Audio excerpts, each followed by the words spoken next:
नमस्कार।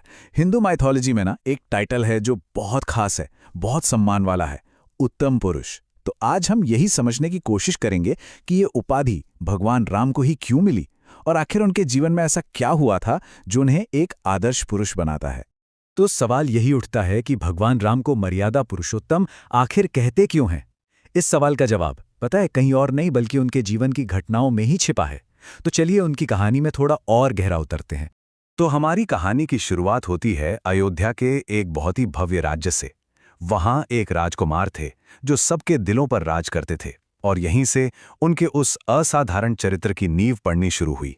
अयोध्या के राजकुमार राम, देखिए, वो सिर्फ अपने पद की वजह से नहीं जाने जाते थे बल्कि अपने गुणों के लिए जाने जाते थे। मतलब सबके लिए उनके मन में दया थी, ईमानदारी ऐसी कि कभी डिगे नहीं, और अपने कर्तव्य को लेकर एक बहुत गहरी मजबूत भावना थी। और ये गुण सिर्फ कहने सुनने की बातें नहीं थीं, ये तो उनकी बड़ी बड़ी परीक्षाओं से बहुत पहले ही उनकी जिंदगी का हिस्सा बन चुके थे। और फिर उनके चरित्र की पहली बड़ी परीक्षा सामने आई। सिर्फ अपने पिता के वचन का मान रखने के लिए राम ने बिना किसी गुस्से, बिना किसी शिकायत के 14 साल का वनवास स्वीकार कर लिया। जरा सोचिए, पारिवारिक सम्मान के लिए यह कितना बड़ा त्याग था। तो अब कहानी आगे बढ़ती है और हम पहुंचते हैं उनके जीवन के उस दौर में, मतलब वनवास के समय में। ये वो दौर था जब मुश्किलों के पहाड़ के सामने भी उन्होंने अपने सिद्धांतों को कभी नहीं छोड़ा। वनवास ने सही मायनों में उनके संकल्प को कई बार परखा। सबसे पहला था त्याग, जब उन्होंने सीता और लक्ष्मण के साथ राजमहल की जिंदगी छोड़कर जंगल का रास्ता चुना। फिर आई बारी दृढ़ता की, जब सबसे मुश्किल घड़ी में भी उन्होंने सच और सब्र का दामन नहीं छोड़ा। और आखिर में आया सबसे बड़ा संकट, जब राक्षस राजा रावण ने सीता का अपहरण कर लिया। ये जो संकट था ना, ये सिर्फ एक व्यक्तिगत लड़ाई की शुरुआत नहीं थी, बल्कि ये तो अच्छाई और बुराई के बीच, यानी धर्म और अधर्म के बीच एक बहुत बड़ी जंग की नींव थी।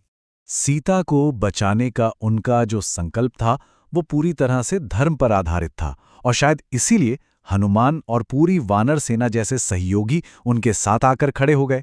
ये न्याय की एक ऐसी लड़ाई थी जिसमें हर कोई अपना योगदान देना चाहता था।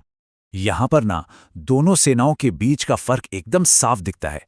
एक तरफ थी राम की सेना जो धर्म और न्याय के लिए लड़ रही थी, और दूसरी तरफ थी रावण की सेना जो पूरी तरह से अहंकार और सत्ता के नशे में डूबी हुई थी। लंका में एक बहुत ही भयानक युद्ध हुआ और आखिर में जीत राम की हुई।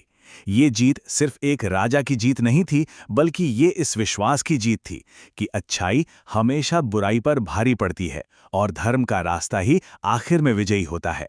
और बस इसी जीत के साथ हम कहानी के उस मोड़ पर आ पहुंचते हैं जहां हमें अपने उस शुरुआती सवाल का जवाब मिलने वाला है।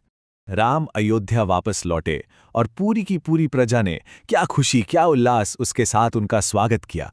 सारी परीक्षाएं अब खत्म हो चुकी थीं और वो आखिरकार अपने घर लौट आए थे। अगर उनके पूरे जीवन पर नजर डालें ना, तो एक बात बिल्कुल साफ हो जाती है, वो थी उनकी अटूट नैतिकता।